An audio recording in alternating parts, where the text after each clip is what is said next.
Mampus lah orang nak cakap apa. Yang penting, kita ada gaya.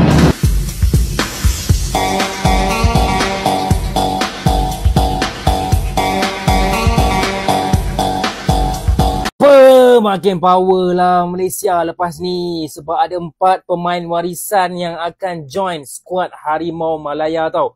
Silap-silap kita ni akan ke Piala Dunia tak lama lagi. Silap-silap kita ni akan ke Piala Dunia tak lama lagi.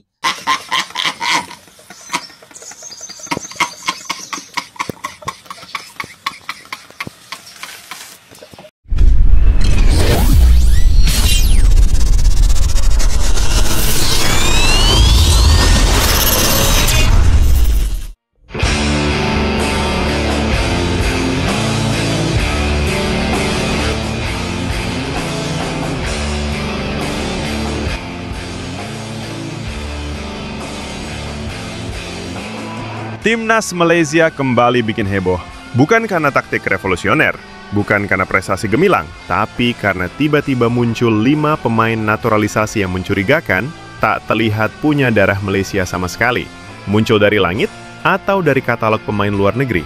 Kelima pemain yang mendadak berseragam Harimau Malaya ini adalah Imanol Machuca, Argentina Vélez Sarsfield, João Figueiredo, Brazil, Istanbul Başakşehir, Facundo Garcés, Argentina, Alaves, Gabriel Palmero, Spanyol, Tenerife, John Irazabal, Spanyol, Sabah FC. Darah Malaysia, jejak keturunan, jejak sekolah dasar di Selangor, tidak ada. Mereka bahkan belum tentu tahu perbedaan teh tarik dan teh O. Tapi tahu-tahu sudah masuk latihan bersama timnas Malaysia untuk persiapan laga lawan Vietnam di kualifikasi Piala Asia 2027. Kecurigaan pun bermunculan. Pengacara olahraga Malaysia sendiri, Zafri Aminur Rashid, meminta FAM transparan soal program naturalisasi kilat ini. Kalau semua prosesnya beres, kenapa mesti ditutup-tutupi? Karena kalau ternyata ada dokumen yang disulap, FIFA dan AFC bisa langsung turun tangan. Kalau terbukti ada kebohongan atau manipulasi, sanksi berat bisa dijatuhkan. Dan seperti biasa, yang malu nanti bukan cuma federasi, tapi satu negara. Zafri juga mengingatkan bahwa FIFA punya aturan jelas. Pemain harus punya hubungan darah langsung, ayah-ayah ibu kakek, atau sudah tinggal minimal 5 tahun di negara yang dimaksud. Kalau baru kenal Malaysia seminggu, udah ganti paspor, itu bukan naturalisasi, itu franchise sepak bola.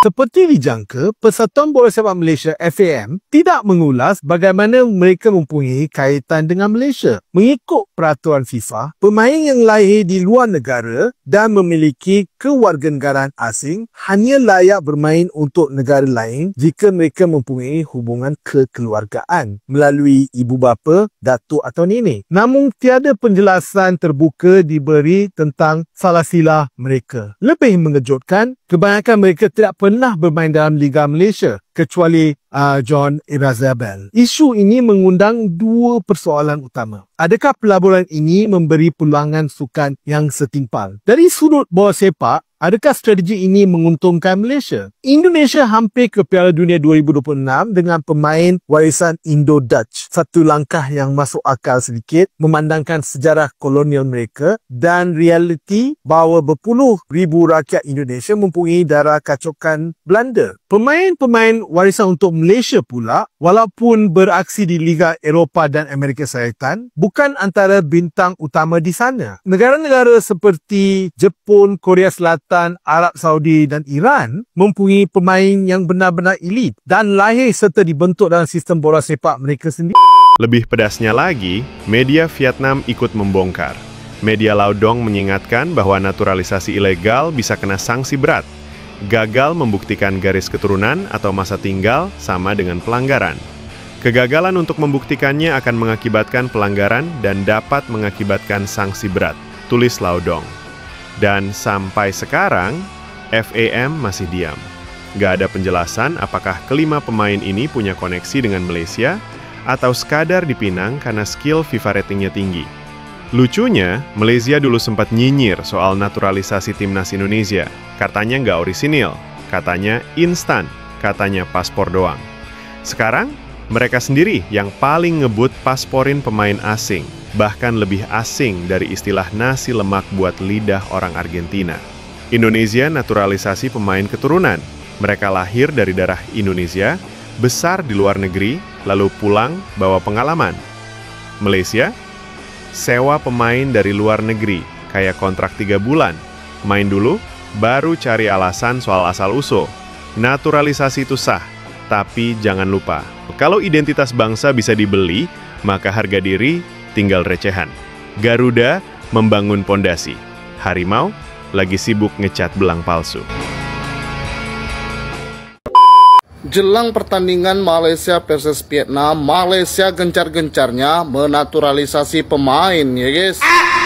Dituduh curangi naturalisasi. Presiden PSSI-nya Malaysia murka sebut Indonesia, Vietnam, dan Thailand iri. FAM Malaysia bilang Vietnam, Indonesia, dan Thailand ini iri ya guys, karena mereka menaturalisasi banyak pemain. Malaysia serius ingin kalahkan Vietnam, jadi banyak menaturalisasi pemain ya guys. Karena mereka akan ketemu juara Piala AFF yaitu Vietnam, yang lagi tangguh-tangguhnya. Di pertandingan terakhir, Vietnam membantai Malaysia dengan skor 3-0. Ini yang menyebabkan FAM Malaysia khawatir ya guys, khawatir dibantai kembali. Akankah Malaysia bisa membendamkan Vietnam dengan skuad barunya? Atau Vietnam yang juara AFF ini membantai kembali Malaysia?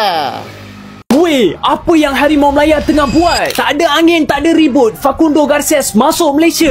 Guys, dia bukan player biasa-biasa tau. Main dekat La Liga untuk klub Alvarez. Baru berusia 25 tahun and player grade A. Memang bapa. Facundo Garces ni seorang player yang bagus dekat bahagian centre back. Dia mempunyai physicality yang agak bagus. Seorang player yang versatile. Yang paling best adalah dia memang seorang player yang bagus untuk build up play daripada bawah. Seriously guys, aku memang happy gila Facundo ni masuk ke Malaysia. Sebab apa? Mamat ni seorang defense yang sangat bagus tau. Lagi-lagi untuk tactical Peter Klimowski, dia sangat-sangat suitable. But seriously guys, aku memang sangat-sangat happy Facundo ni masuk ke Malaysia, and aku bagi pujian dekat TMJ dan juga FAM untuk mendapatkan Mamat ni. Dengan masuknya player-player terbaik macam ni, aku rasa silap-silap Vietnam kena tapau guys. Make sure datang stadium, kita penuhkan Stadium Nasional Bukit Jalil.